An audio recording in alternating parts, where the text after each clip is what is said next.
j'espère que vous allez bien. Aujourd'hui je vous retrouve pour une nouvelle vidéo et je vais vous parler du premier tome de Waiting for Spring d'Anna Shin aux éditions Pika.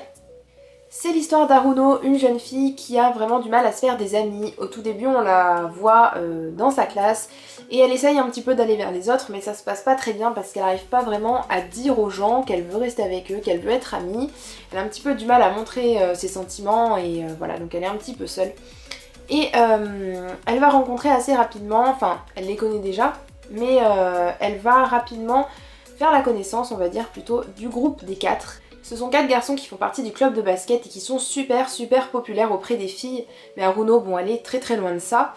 Et elle les regarde plutôt de loin. Il y a juste un garçon qu'elle connaît, c'est Asakura, qui est un garçon qui est dans sa classe. Mais elle ne le connaît pas vraiment parce qu'il fait que dormir tout le temps dans les intercours et même des fois pendant la classe. Donc finalement, elle ne peut pas trop le connaître. Et lui ne la connaît pas non plus. Donc voilà, personne... Haruno est vraiment transparente, donc voilà, elle a du mal à se faire des amis, donc voilà, elle va pas non plus fréquenter les garçons. Donc la seule chose que fait Haruno en fait, après les cours, vu qu'elle n'a pas d'amis, c'est qu'elle travaille dans un petit café. Et il s'avère que ce café va être fréquenté par les 4 garçons, parce qu'ils en ont un peu ras-le-bol d'avoir des fans partout. Donc ils aiment bien, le soir après les cours, prendre un petit café, prendre un petit thé, ou voilà. Et tranquille, à table, tous les 4.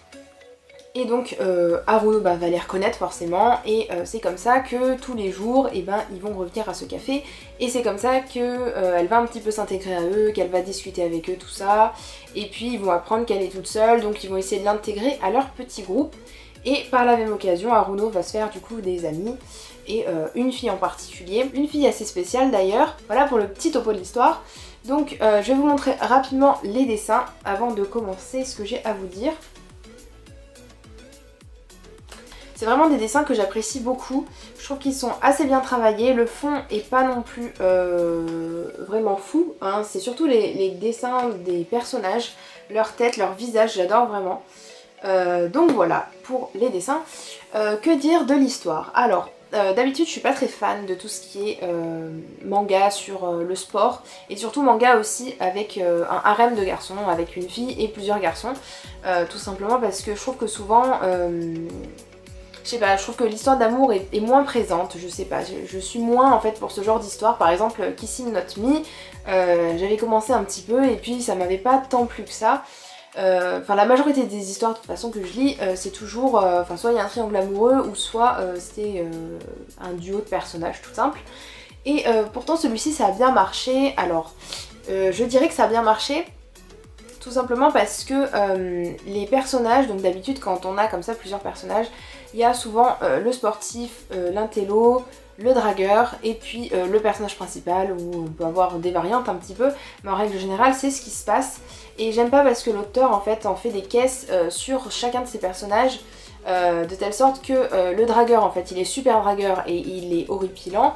Le sportif tu le vois toujours avec un ballon à la main quasiment. Enfin bref, c'est vraiment des caractéristiques qui sont exploitées au possible et qui font du coup que les personnages sont plus crédibles parce que ils sont carrément vus toujours de cette manière là avec leur personnalité, avec ce trait de caractère particulier.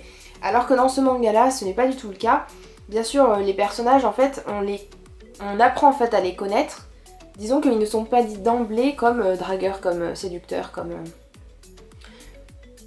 Enfin, on ne donne pas leurs caractéristiques dès le début, on apprend un petit peu à les connaître au fur et à mesure et on voit que telle personne, ça va être l'intello parce que justement il aide les autres avec les cours parce que les autres ont moins de bonnes notes par exemple. Et il y en a un, on voit qu'il est un petit peu plus sportif que les autres. Enfin en gros c'est plutôt comme ça que ça va être construit plutôt que chacun est déjà mis dans une case dès le départ. Donc un bon point pour les personnages parce que du coup je trouve que ça les rend beaucoup plus réalistes. Notre héroïne n'échappe pas non plus à la règle tout simplement parce que c'est une fille qui a vraiment du mal à se faire des amis au départ et c'est pas parce qu'elle est harcelée, c'est pas parce qu'elle est détestée, c'est pas parce qu'elle joue la star ou quoi que ce soit, elle est vraiment normale, c'est vraiment une fille banale et j'ai vraiment apprécié l'héroïne aussi, elle n'est pas du tout naïve, elle n'est pas du tout idiote ou quoi que ce soit, j'ai vraiment adoré cette héroïne. Deuxième point positif, c'est la rencontre et le début de la relation on va dire entre les basketteurs et Haruno. D'habitude, enfin pas en règle générale, mais disons que souvent, en tout cas dans les shoujo que j'aime pas vraiment, c'est une rencontre qui se passe en un éclair, je sais pas, admettons, le gars, enfin la fille elle fait tomber quelque chose par terre, le gars le ramasse et hop c'est le coup de foudre, ils se regardent et hop c'est la révélation. Et ce genre de truc m'exaspère au plus haut point parce que du coup ils s'attachent très rapidement et puis après ils vont se tourner autour pendant 10 ans. Alors qu'ils s'aiment tous les deux et puis chacun dans leur coin va dire leur petit truc, enfin bref, vous voyez un petit peu. Alors que là, l'héroïne, bah voilà, ça fait longtemps que Asakura est dans la classe, mais en fait elle a jamais prêté attention à lui et lui non plus. Et puis finalement c'est un petit peu par hasard comme ça que ils vont se rencontrer tous les deux et puis il n'y a pas vraiment de feeling au début, il se passe pas vraiment grand chose. Et puis c'est au fur et à mesure que les choses vont se passer entre eux. Et puis même dans ce premier tome, même s'il y a certaines petites scènes, et voilà c'est ça que j'aime bien, c'est de voir les petites scènes qu'il y a entre les deux personnages. Par exemple quand ils rentrent chez eux tous les deux ensemble, c'est ces petites choses qui font que c'est mignon, que c'est attendrissant et pas que ça va arriver comme ça d'un seul coup. Et donc, deuxième point positif. Troisième point positif, c'est que même si on est sur un premier tome, mais en règle générale dans les mangas ça le fait pas trop, les premiers tomes, des fois ils mettent le paquet, on apprend plein de trucs, ou des fois on n'apprend rien du tout, et on trouve que c'est lent. Et là justement je trouve que c'est bien dosé, il se passe pas mal de choses, on en apprend un petit peu sur nos personnages, mais pas énormément non plus, on sent qu'il y a du potentiel pour la suite. Et c'est ça que j'ai beaucoup aimé aussi, et on est quand même surpris pas mal de fois, c'est-à-dire que l'auteur aime bien nous mettre des petites scènes et on se dit ouais qu'est-ce qui va se passer, qu'est-ce qui va se passer, et finalement on tourne la page et on se rend compte qu'elle s'est fichue de notre tête. Là on a un personnage à la fin qui arrive alors qu'on en est qu'au premier tome. Enfin bref, il y a vraiment pas mal de choses dans ce premier tome qui nous laissent penser que la suite va être vraiment bien. J'ai déjà lu un petit peu la suite aussi sur internet. Mais je suis pas allée très loin, donc et puis je me rappelle plus surtout. Donc voilà, j'attends vraiment pas mal de choses de la suite parce que j'ai vraiment beaucoup apprécié ce premier tome et je vous le conseille vraiment, même si la couverture fait très girly je dois dire. Faut pas vraiment se fier.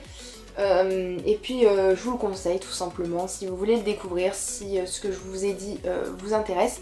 En tout cas moi j'ai vraiment beaucoup apprécié. La seule petite chose que j'ai à redire peut-être, c'est la traduction. J'ai jamais de choses à dire à propos de ça d'habitude, mais là je trouve que la traduction elle gâche un petit peu tout. Voilà, c'est tout pour ce manga, dites-moi en commentaire si vous l'avez lu et si vous l'avez aimé. Et moi je vous dis à bientôt dans une prochaine vidéo. Ciao ciao!